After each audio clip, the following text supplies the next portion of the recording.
New details on a pair of missing women. They've been gone for 2 weeks now. Stephanie Mayorga and Paige Escalera were disappeared April 15th. They were reported missing to Wilmington police by their roommate. Family members say the couple's disappearance is suspicious. And WPD held a briefing today on the case. WECT's Kendall McGee was there. So, Kendall, what are the latest developments here, and why do police think this is suspicious? Ashley, today we got new information and pictures of the women from April 15th. That was the last time anybody saw them. Take a look at these photos. This is the first time we're seeing what they were wearing when they left their apartment. As you can tell from a neighbor's surveillance camera, it looks like they didn't plan on being gone too long. Police say they left their apartment together and got into this gray Dodge Dart. We're told that's the last time they were seen. They were driving north on Carr Avenue, but from there, the trail runs cold.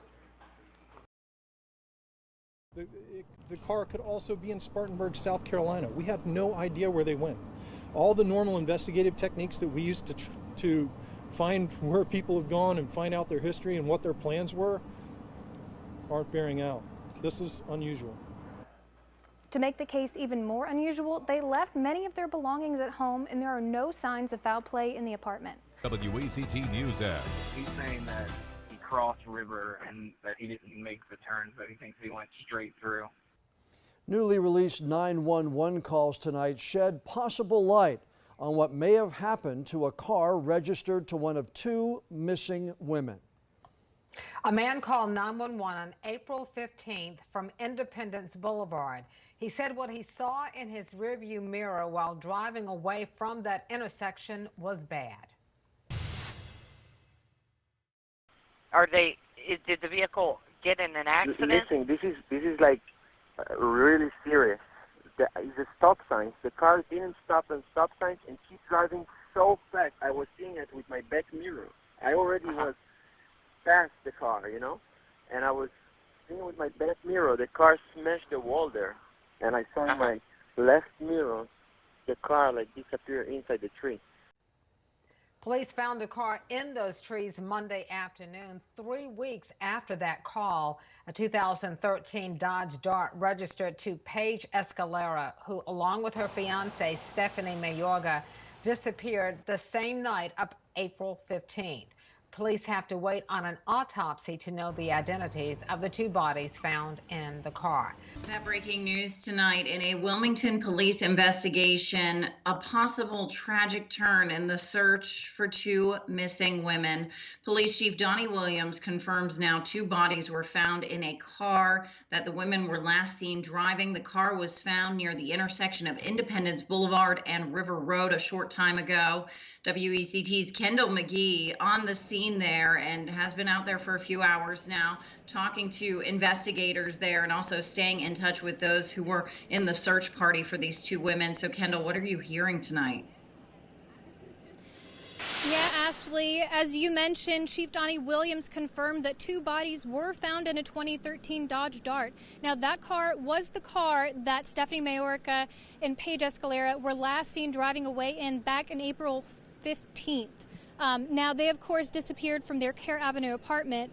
Friends, family, law enforcement, they've been looking for them ever since. Police have not confirmed that the bodies are those women, but I spoke with family members just moments ago, and as you can imagine, they're not taking the news very easily. Police say the bodies were decomposed and difficult to identify. At this point, it's too early to determine a cause of death, and investigators aren't releasing any more information right now. We're learning some new details now in the case of a missing couple, Paige Escalera and Stephanie Mayorga. Wilmington police now confirm the women were the victims in a deadly crash on the night of April 15th. The car was eventually found 19 days later near the intersection of River Road and Independence Boulevard. Investigators believe the car was traveling more than 100 miles per hour at the time of the crash. The department released its findings today in a YouTube video and answered some of our questions. WECT's Kendall McGee talked with WPD after they sent out that video today. So, Kendall, what have you learned? Ashley, many questions have been raised about why the emergency crews didn't find the scene of the crash after a 911 call was placed on April 15th. I found out that an internal affairs investigation was also launched into how police handled that reported accident, but ultimately no wrongdoing was found. Today, WPD gave us their final update in the case of missing women Paige Escalera and Stephanie Mayorga. The traffic investigation found that the crash happened in the blink of an eye. Less than 1 second had passed from the time the car hit the curb to the time of final impact. To give you an idea of how forceful that collision was, the car battery broke in half. That effectively shut off any lights or sounds from the car that could have alerted first responders to the crash during the first search. Police say they were eventually reviewed the 911 call and connected it to the case of the missing women, leading them to look again. Of course, they didn't find the car until May 4th, sparking that internal investigation into how the call and the search were handled. At this point, it's case closed on all fronts. However, we have made requests for more information, and when we have that update, we'll keep you posted on air and online on WECT.com. Live in the newsroom, Kendall McGee, WECT News. The release of police video that shows part of the search of April 15th when a driver called 911 to report seeing a car smash into a wall. Now, it wasn't until 19 days later that police located the car that contained the remains of Stephanie Mayorga and Paige Escalera. WECT's Ashley Kazakowski went in front of a judge along with our partner, Port City Daily, to argue for the release of that video. Now, Ashley, the public has a lot of unanswered questions about what happened in this case, which compelled us to fight for this video. Yes, we heard from many of you who were concerned that that search that night was not thorough enough. And we took your comments to Judge Phyllis Gorham and also acknowledged in our arguments this moment in time that we find ourselves in with so many Americans, including ones right here in Wilmington, out on the streets, arguing for more transparency and accountability from law enforcement in the aftermath of the killing of George Floyd. The judge ruled in our favor, and that's why we can show you some of this video tonight. The two videos show officers responding to a reported crash, and a dash camera video only shows the officers driving to the scene. It doesn't reveal much. The other video, though, is from the officer's body camera, and in it, you can hear how responding officers that night were pulled in a few different directions. While the driver is adamant. 10-4, does he see a vehicle that is currently crashed, or that is just no longer there? Now he's saying that he's not seeing a vehicle now. Video from inside one officer's patrol car gives us a better picture, but not a complete one, of the search for a car that crashed along River Road and Independence Boulevard the night of April 15th. The man who called 911 stayed on the scene to meet officers. I drive from there, I turn right, I got like here, okay, with my mirror. Car come from here, he drives so fast there. Okay. And I saw with my mirror, like, he go inside the trees. Like he went into the tree. He didn't go down that pathway? No, he wasn't able, the speed he had, he wasn't able to take the turn inside the small mirror. So he's, yes, he's staying over there? Okay. While the driver is adamant about what he saw, police start to create a different theory about where the car went. Dude, he said that he went right there and right across into the woods, and there's a gated community. He could have slowed down and just... While police say 9 emergency responders searched the scene, we don't see them from this vantage point. We do hear this officer speaking with others, asking if they see or hear anything. Hey, Patron, you got anything on your end? No. The only time we see this officer get out of the car is when he spoke to the man who called 911. We see him flip on a light as he drives around for several minutes. I'm not smelling anything either. What also stands out is how busy the police radio traffic is at the time of the search. There were 2 armed robberies and a deadly shooting in the city that night. After one of those crimes is reported, you hear the officer's concern. And we're looking for a phantom car crash. This video confirms the amount of time police said they spent searching for the car. 8 minutes after arriving on the scene, officers make the call to move on. I mean, we're not seeing anything that would... All right, well, I'm going to clear from this and go help out on one of those multiple pioneers. South 4th Street, reference as 1095, just occurred, 30-year-old female. Advising that she was just shot. Still getting further. Jesus! And you can hear the officer's response to that very busy night. It's important to note that the city attorney did not oppose the release of the video that you just saw, but he did fight against the release of another video recording. That's on May 4th, the day the car was finally discovered. We argued that will show the condition of the car, which police said was so badly damaged that no lights or sounds could have been coming from it after the crash. It could also show us what police saw on May 4th that led them to the car, what they didn't or couldn't see on the night of the 15th. The judge is reviewing the video and considering our request. New video to show you tonight from the investigation into the disappearance of Paige Escalera and Stephanie Mayorga.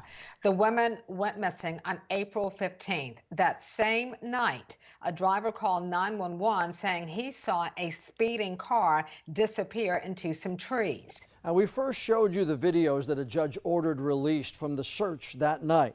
Officers did not find the car at that time. When they did find the car weeks later, they also found the couple's remains inside the badly damaged car. And tonight we can show you police video from that day when officers found the car. WECT's Ashley Kozakowski went in front of the judge along with our partners from Port City Daily, and they argued for the video to be released. All right, Ashley, we saw that first set of videos. What does this video show us? Well, they give us a view from above, John, showing the wrecked car and the thick vegetation that kept officers from seeing it from the road. The videos tell us some of the story, but not all of it. Drone video shows the condition and the position of a car that crashed, taking the lives of two women. Paige Escalera and Stephanie Mayorga were in this car when it wrecked along River Road on the last night the women were seen alive, April 15th. As the drone flies over, crews cut through vegetation to get to the car and hook it to a tow line. WECT and Port City Daily argued to see these videos because there are still many unanswered questions from family members, friends, and the public about what happened. A few weeks ago, the judge first ordered WPD to release videos from the night of April 15th. They showed one officer's vantage point from the 8-minute search conducted after a driver dialed 911. Car come from here, he's driving so fast there. Okay.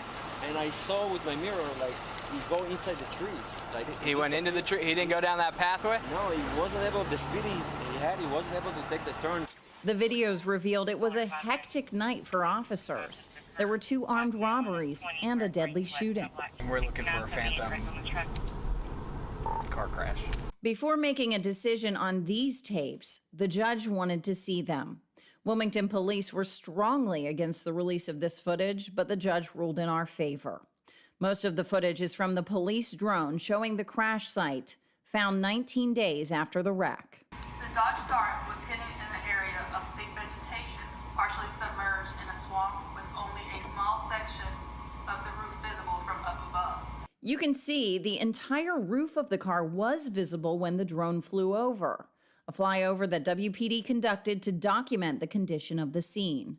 Police say what they meant by up above describes the vantage point from the entrance to the marina, which is elevated above the swamp, and clarified that just the back end of the car was submerged. Once the car is pulled from the brush, you can see how badly damaged it is. The battery broken in half. That would have disabled any lights or sounds that could have alerted first responders to the car. Now, police say alcohol was a factor in this crash and estimate the car was going more than 100 miles per hour when it crashed. The family, though, is still living with a lot of heartache and, of course, unanswered questions, too. But as far as police are concerned, this case is closed. Well, Ashley, did police say if anything is going to change with this? Well, John, WPD says it doesn't plan to make any policy changes, although that's something Paige Escalera's family tells us they would like to see. They wonder whether their loved ones survived the crash and if the women could have been saved if police found the car, say, the next morning. That's a question that will likely never be answered.